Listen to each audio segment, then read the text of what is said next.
Tiga pelaku perdagangan orang tujuan Arab Saudi dan Libya diamankan Polda NTB.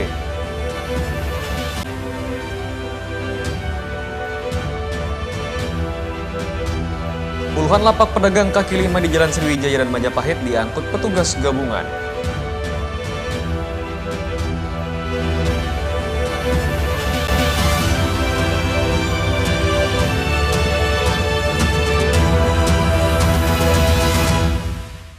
Apa kabar pemirsa? Kembali kami menjumpai Anda di iNews NTB. Beragam informasi penting dan menarik akan kami sajikan untuk Anda. Selengkapnya bersama saya Hidayat Adiasih, inilah iNews NTB selengkapnya.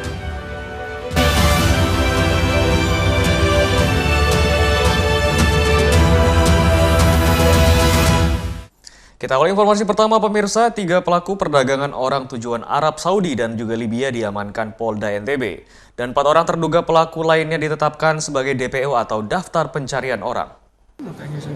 Direktorat Reserse Kriminal Umum Polda NTB kembali menangkap 3 orang terduga pelaku tindak pidana perdagangan orang atau TPPO. Ketiga terduga pelaku yakni berinisial B, NS, dan IS. Terungkapnya kasus TPPO dengan tujuan Arab Saudi dan Libya ini berdasarkan laporan korban yang kerap mendapatkan penyiksaan fisik dan ditelantarkan majikannya hingga dipulangkan oleh pihak KBRI ke Indonesia.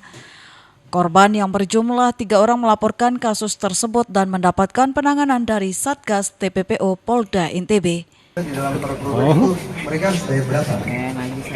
Saya dapat dari bos saya sebesar 7 juta, yang 5 juta untuk TKW-nya, yang 2 juta untuk saya. Yang 2 juta itu transportasi, makan minum di situlah, karena saya sampai sini. Iya, terus untuk gajinya mereka di sana di luar negeri? Itu kalau masalah gaji saya kurang jelas Pak, karena bos saya yang lagi bicara itu yang tahu Pak. Sebelumnya para korban dibujuk rayu bekerja ke luar negeri dengan diberikan uang saku jutaan rupiah dan diimingi gaji besar hingga 4 juta sebagai asisten rumah tangga. Untuk TSK, B berperan sebagai kerja lapangan melakukan perekrutan terhadap korban. Kemudian tersangka yang kedua, AS alias I, berperan sebagai pengirim korban ke Jakarta sama dengan LB yang tadi. Kemudian yang ketiga, FT perempuan bekerja sebagai penampung atau mengirim korban ke luar negeri. Dari 7 pelaku TPPO yang ditetapkan tersangka, 4 tersangka lainnya ditetapkan DPO, namun keberadaan salah satu bos TPPO disebutkan berada di luar negeri, yakni di Arab Saudi. Para tersangka dikenakan Undang-Undang Nomor 21 Tahun 2007 tentang pemberatan tindakan pidana perdagangan orang dengan ancaman 15 tahun penjara dan denda 600 juta. Dari Mataram, Hari Kasidi, iNews melaporkan. Beralih informasi lainnya pemirsa, puluhan lapak pedagang kaki lima di Jalan Sriwijaya dan Majapahit diangkut petugas gabungan karena dinilai mengganggu ketertiban umum dan juga berjualan di atas trotoar umum. Para pedagang kaki lima ini hanya bisa pasrah saat Satpol PP dan tim gabungan menertibkan puluhan lapak pedagang yang berada di sepanjang Jalan Majapahit dan Airlangga. Petugas gabungan terpaksa mengangkut lapak para pedagang karena berjualan di atas trotoar dan dianggap mengganggu ketertiban umum. Selain mengangkut lapak para pedagang, petugas juga menderek mobil bak terbuka yang kerap dijadikan tempat berjualan di pinggir jalan oleh pemiliknya. Petugas menegaskan agar para pedagang kaki lima tidak lagi berjualan di lokasi yang dilarang. Jika kembali berjualan, petugas akan kembali menyita lapak jualan milik para PKL. Fasilitas umum yang digunakan ini tidak boleh digunakan oleh masyarakat untuk melakukan aktivitas perdagangan. Sesuai dengan Undang-Undang Jalan, Undang-Undang Lalu Lintas Angkutan Jalan, kemudian ada Perda Tibum Tranlinmas Kota Mataram bahwa daerah fasilitas umum, trotoar, kemudian daerah ruang pengawasan jalan tidak boleh dilakukan aktivitas ekonomi. Berarti penertiban ini sudah sesuai dengan aturan? Sudah sesuai aturan. Mau pakai bayar sekolah pakai apa kita, Mas? Tapi sudah ada pemberitahuan atau gimana? Ya Ya tapi kan di trotoar nggak boleh. Tapi saya dikasih sama kantor ini yang ngasih izin, yang di kantor ketiga ini yang ngasih izin. Ini kalau kita nak jualan mau pakai apa ya, bayar kuliah, bayar sekolah anak, pakai apa coba, nggak, mending kita punya gaji. Ini satu-satunya pencaharian kita lah. Kalau ndak jualan ya udah ndak makan jadinya. Untuk apa pakai bayar sekolah, untuk sanggup sekolah anak-anak juga.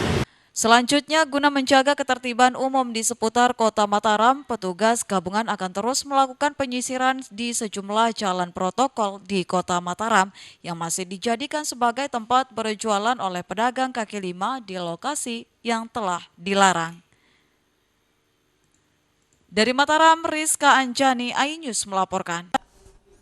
Ya pemirsa, ratusan harta karun milik Lombok yang dirampas Belanda akan dikembalikan ke pemerintah dan rencananya harta karun tersebut akan dipamerkan untuk masyarakat luas.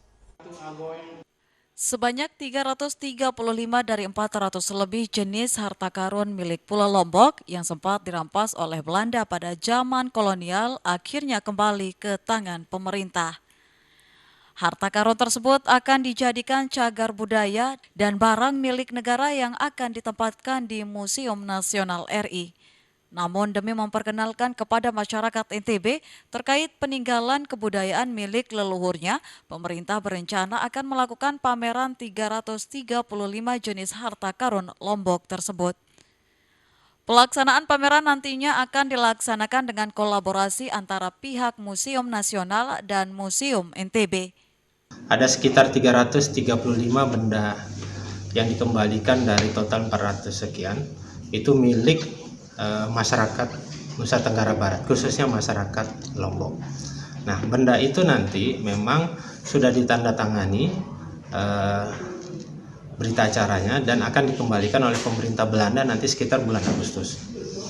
Nah, terkait benda itu posisinya hukumnya seperti apa, bahwa satu benda itu akan didaftarkan sebagai benda cagar budaya milik pemerintah pusat, jadi cagar budaya nasional, sehingga benda itu nanti akan ditempatkan di Museum Nasional. Nah, saya tadi menyampaikan bahwa masyarakat NTB dalam dialektika yang kita lakukan hampir 1 bulan ini kan, itu sangat berharap bahwa benda itu bisa dipamerkan secara langsung, disaksikan, karena itu adalah benda-benda yang bernilai sejarah, bernilai kebudayaan, sehingga nanti benda itu bisa menjadi kajian sejarah, kajian budaya, kajian sosiologis, antropologis, segala macam.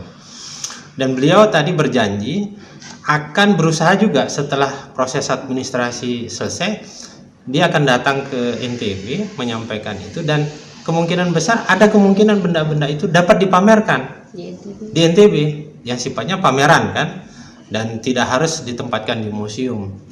Tapi kami sangat siap untuk bekerja sama dengan kementerian, terutama Direktorat Jenderal Kebudayaan, untuk kita tampilkan di masyarakat. Ini loh peninggalan kita.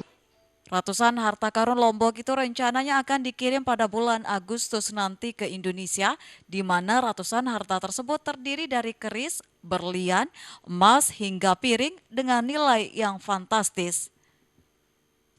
Dari Mataram, Rizka Anjani, iNews melaporkan. Kami akan segera kembali, tetaplah bersama kami.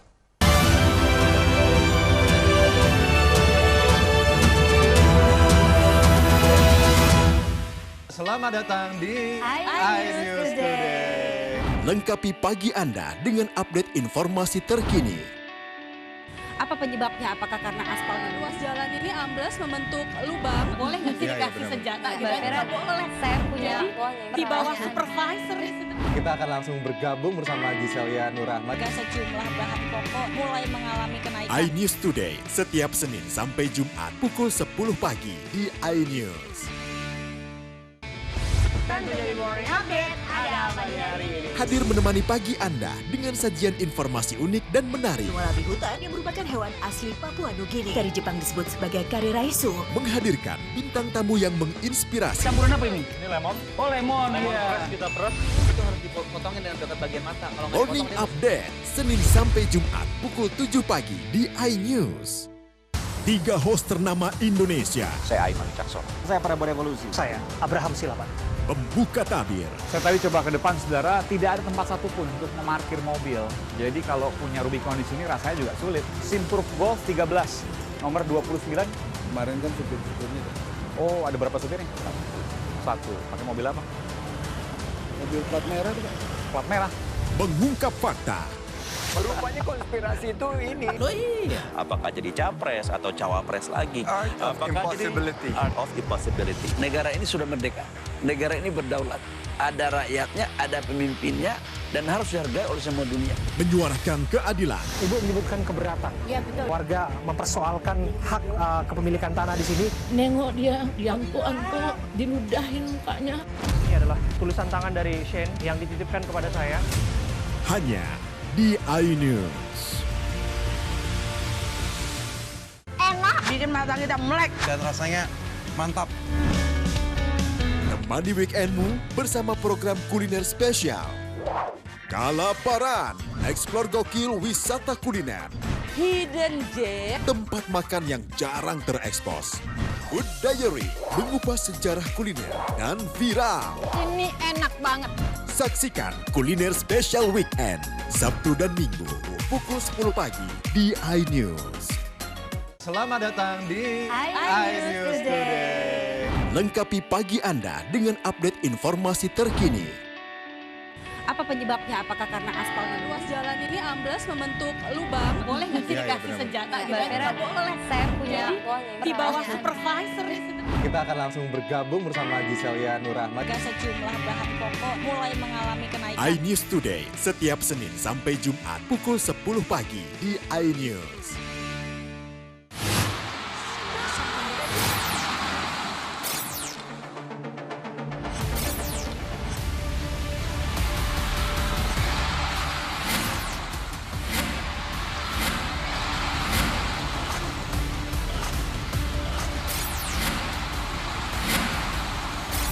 BWF Cross Continental Tour 2023 live iNews, your home of badminton.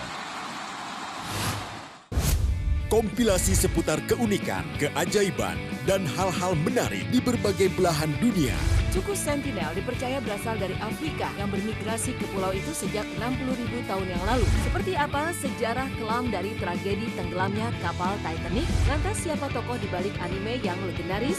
OMG, setiap hari pukul 8 malam, hanya di iNews.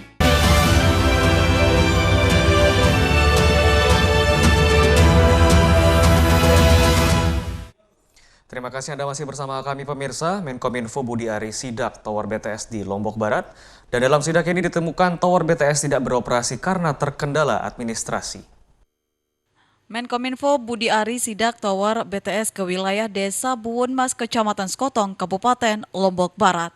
Dalam kunjungan ini nampak Menteri Kominfo Budi Ari dibonceng oleh Gubernur NTB menggunakan sepeda motor untuk sampai ke lokasi BTS karena akses menuju lokasi BTS dari jalan desa tidak dapat dilalui oleh mobil.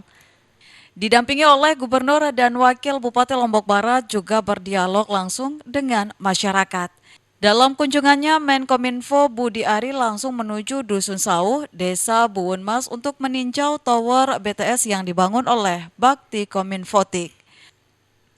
Menteri melihat secara langsung tower BTS yang sudah tergabung namun belum beroperasi karena kendala beberapa administrasi. Sesuai instruksi Presiden, sekitar 531 tower BTS tersebut akan diusahakan segera beroperasi. Saya kemarin melihat NOC-nya Bakti, NOC-nya Telkomsel, dan kita melihat di Lombok ini ada satu BTS yang sudah terbangun seperti ini tapi belum berguna, belum aktif, belum melayani masyarakat. Nah, karena itu juga nanti kita akan cepat supaya ini BTS yang sudah terbangun ini bisa cepat-cepat melayani masyarakat. Kominfo RI memprioritaskan Lombok Barat dalam meningkatkan layanan internet karena sebagai daerah penyangga kawasan ekonomi khusus Mandalika. Dari Lombok Barat, Muzakir, iNews melaporkan. Ya, sementara itu pemirsa, Polisi Pamong Praja Lombok Tengah masih menunggu regulasi dari Bawaslu terkait penertiban poster bacalek, menyusul maraknya baliho bacalek yang terpasang di pinggir jalan utama Lombok Tengah. Keberadaan poster bakal calon legislatif maupun calon-calon presiden untuk pemilu tahun 2024 mendatang mulai banyak terpampang di jalan raya Kabupaten Lombok Tengah. Tidak hanya berbentuk baliho, namun juga berbentuk banner yang dipasang di pohon-pohon sehingga merusak keasrian pohon dan ketentraman pengendara. Sementara itu, Pol PP Lombok Tengah hingga kini belum dapat melakukan penertiban lantaran belum adanya koordinasi dari Bawaslu Lombok Tengah untuk meminta pencopotan atau penertiban poster-poster tersebut. Kasat Pol PP Lombok Tengah Zainal Mustaqim mengatakan hingga saat ini Pol PP juga belum memperoleh informasi terkait pelanggaran regulasi Perda seperti pemasangan poster di pohon dan juga poster yang ditempatkan di jalan yang dapat mengganggu pengendara hingga beresiko kecelakaan. Sejauh ini belum ada konfirmasi ke kita atau permintaan untuk penertiban. Ya. Dan kami sekali lagi itu tidak bisa otomatis melakukan tindakan karena kita berpegang ke regulasi kita. Dalam waktu dekat, Pol PP akan berkoordinasi dengan Bawaslu terkait regulasi pemasangan poster bacalek yang kini semakin menjamur. Selain itu akan segera melakukan penertiban terhadap poster-poster yang melanggar regulasi Perda. Dari Lombok Tengah, Emma Widiawati, iNews melaporkan. Ya pemirsa, pasca beroperasinya pabrik porang di Sekotong, Lombok Barat, Kementerian Koperasi dan UMKM RI genjot produksi pengolahan pangan nasional karena dinilai meningkatkan perekonomian para petani. Kementerian Koperasi dan UMKM beserta Gubernur NTB dorong hilirisasi industri berbasis teknologi pada pengolahan pangan sehat di Sekotong, Lombok Barat, Nusa Tenggara Barat. Beroperasinya pabrik pengolahan umbi porang di Desa Sekotong Barat, Lombok Barat dinilai akan mampu meningkatkan perekonomian UMKM dan petani porang bukan saja di NTB, tapi nasional. Pabrik tersebut memproduksi puluhan ton glukoman untuk pangan di Indonesia. Selain menciptakan nilai tambah bagi produk pangan berbahan umbi porang, pabrik ini juga berperan dalam memenuhi kebutuhan tepung konjak dan glukomanan melalui program kemitraan yang dapat meningkatkan kesejahteraan para petani lokal. Menteri Koperasi dan UMKM RI Teten Majuki mendorong semua petani dan UMKM sektor pertanian dan perkebunan porang bisa diserap di pabrik tersebut. Apa yang dilakukan PT Rizka Nayatama dalam industri pengolahan umbi porang dapat memberikan kontribusi nyata dalam memberikan nilai tambah komoditas unggulan di tanah air. Namanya untuk sektor UMKM yang menggunakan bahan dasar umbi porang. Saya berharap dengan adanya pabrik ini dapat memberikan pertumbuhan dan kesejahteraan ekonomi baik bagi para petani dan juga masyarakat sekitar.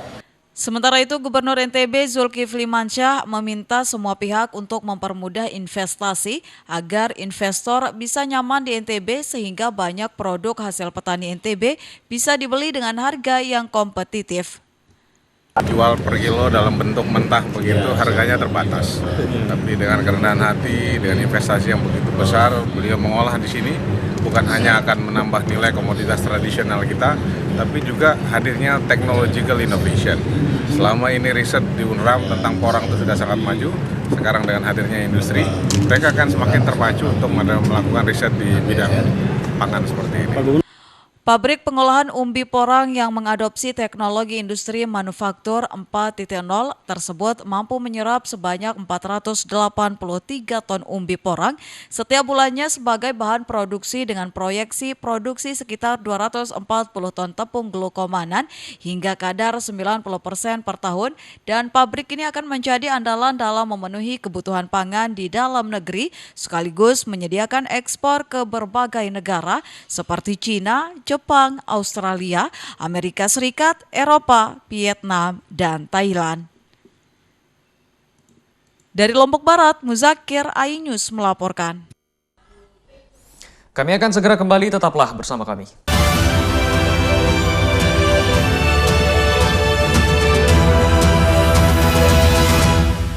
Enak, bikin mata kita melek. Dan rasanya mantap.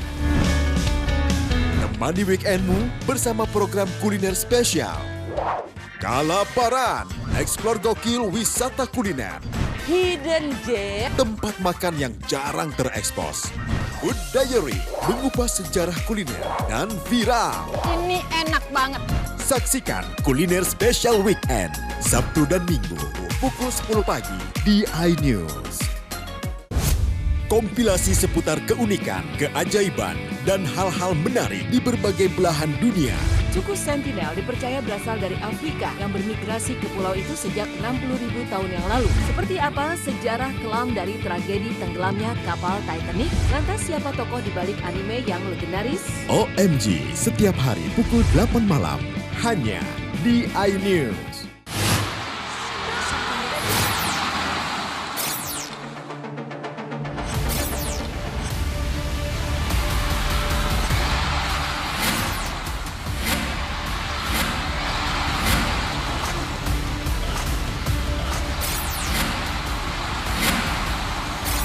BWF Cross Continental Tour 2023 live iNews, your home of badminton. 3 host ternama Indonesia. Saya Aiman Cakson. Saya Prabowo Revolusi. Saya Abraham Silaban. Membuka tabir. Saya tadi coba ke depan, saudara, tidak ada tempat satupun untuk memarkir mobil. Jadi kalau punya Rubicon di sini rasanya juga sulit. Simproof Golf 13, nomor 29. Kemarin kan supir-supirnya. Oh, ada berapa supirnya? Satu. Pakai mobil apa? Mobil plat merah tuh, Pak. Plat merah. Mengungkap fakta. Rupanya konspirasi itu ini. Loh iya. Apakah jadi capres atau cawapres lagi? Apakah jadi art of impossibility. Negara ini sudah merdeka. Negara ini berdaulat. Ada rakyatnya, ada pemimpinnya, dan harus dihargai oleh semua dunia. Menyuarakan keadilan. Ibu menyebutkan keberatan. Iya betul. Warga mempersoalkan hak kepemilikan tanah di sini. Nengok dia, diangkut-angkut, diludahin mukanya. Ini adalah tulisan tangan dari Shane yang dititipkan kepada saya. Hanya di iNews. Enak, bikin mata kita melek. Dan rasanya mantap. Temani weekendmu bersama program kuliner spesial. Kalaparan, eksplor gokil wisata kuliner. Hidden Gem, tempat makan yang jarang terekspos. Food Diary, mengupas sejarah kuliner dan viral. Ini enak banget. Saksikan kuliner spesial weekend, Sabtu dan Minggu, pukul 10 pagi di iNews. Selamat datang di iNews Today. Lengkapi pagi Anda dengan update informasi terkini. Apa penyebabnya? Apakah karena aspal ruas jalan ini amblas membentuk lubang? Boleh nggak sih dikasih senjata? Nggak boleh. Saya punya di bawah supervisor. Kita akan langsung bergabung bersama Giselia Nurahmat. Sejumlah bahan pokok mulai mengalami kenaikan. iNews Today setiap Senin sampai Jumat pukul 10 pagi di iNews. 3 host ternama Indonesia. Saya Aiman Cakson. Saya Prabowo Revolusi. Saya Abraham Silaban. Membuka tabir. Saya tadi coba ke depan, saudara, tidak ada tempat satupun untuk memarkir mobil. Jadi kalau punya Rubicon di sini rasanya juga sulit. Simproof Golf 13, nomor 29. Kemarin kan supir-supirnya. Oh, ada berapa supirnya? Satu. Pakai mobil apa? Mobil plat merah tuh, Pak. Plat merah. Mengungkap fakta. Rupanya konspirasi itu ini. Loh iya. Apakah jadi capres atau cawapres lagi? Apakah jadi art of impossibility. Negara ini sudah merdeka. Negara ini berdaulat. Ada rakyatnya, ada pemimpinnya, dan harus dihargai oleh semua dunia. Menyuarakan keadilan. Ibu menyebutkan keberatan. Iya betul. Warga mempersoalkan hak kepemilikan tanah di sini. Nengok dia, diangkut-angkut, diludahin mukanya. Ini adalah tulisan tangan dari Shane yang dititipkan kepada saya. Hanya di iNews. Enak, bikin mata kita melek. Dan rasanya mantap. Temani weekendmu bersama program kuliner spesial. Kalaparan, eksplor gokil wisata kuliner. Hidden Gem, tempat makan yang jarang terekspos. Food Diary, mengupas sejarah kuliner dan viral. Ini enak banget. Saksikan kuliner spesial weekend, Sabtu dan Minggu, pukul 10 pagi di iNews.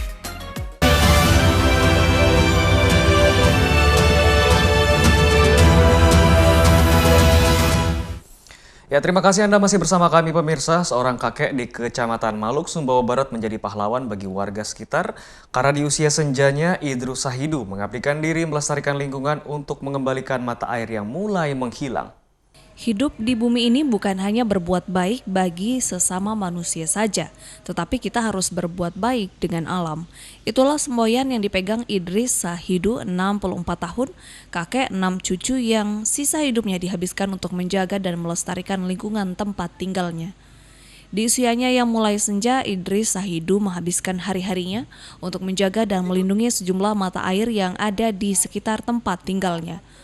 Bersama istri tercintanya Hanisyah 62 tahun, Idris Sahidu yang oleh warga sekitar akrab dipanggil ayah tanpa merasa lelah, hari-harinya berjalan mengelilingi hutan dengan membawa beberapa bibit pohon beringin yang sebelumnya dibudidaya sendiri di halaman rumahnya.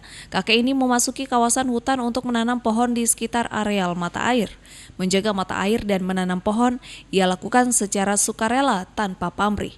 Terkadang warga sekitar beranggapan dirinya kurang waras. Walaupun mendapat cemooh, Idris Sahidu tetap saja memasuki hutan dan melakukan penanaman pohon sesuai niatnya untuk tetap menjaga mata air yang sangat dibutuhkan oleh makhluk hidup. Saat ini ada sekitar 3 sumber mata air yang kerap disambanginya. Walaupun jarak satu mata air dengan mata air lainnya cukup berjauhan, dengan sisa tenaganya yang sudah tidak muda lagi, kakek yang hidup sederhana ini terlihat semangat. Daerah yang membutuhkan untuk penyelamatan mata air.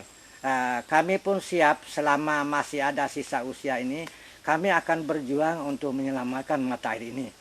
Kakek Idris sangat berharap adanya campur tangan dari pemerintah dan pihak perusahaan untuk menjaga mata air dan melarang terjadinya penebangan pohon di sekitar areal mata air. Dari Sumbawa Barat, Tim Liputan iNews melaporkan. Ya, pemirsa, Lombok memang terkenal dengan indahnya matahari tenggelam, salah satunya Pantai Alang-Alang di Kabupaten Lombok Barat yang menjadi tempat wajib dikunjungi untuk menikmati indahnya matahari tenggelam atau sunset. Pantai Mangsit Skeper atau yang sering disebut dengan Pantai Alang-Alang merupakan salah satu tempat untuk menikmati indahnya matahari tenggelam di daerah Kabupaten Lombok Barat. Pantai Alang-Alang menjadi objek wisata yang digemari oleh anak muda karena keindahan yang ditawarkan dapat memanjakan mata wisatawan. Damainya desiran ombak yang diiringi hembusan angin yang sejuk menambah keindahan Pantai Alang-Alang. Wisatawan yang datang bisa menikmati indahnya matahari tenggelam sembari duduk di atas bebatuan yang menjadi pembatas antara pantai dan daratan. Wisatawan juga dapat membeli makanan dan minuman sebagai teman menikmati indahnya alam. Keindahan pantai membuat setiap wisatawan tidak ingin ketinggalan untuk sekedar bersuah foto.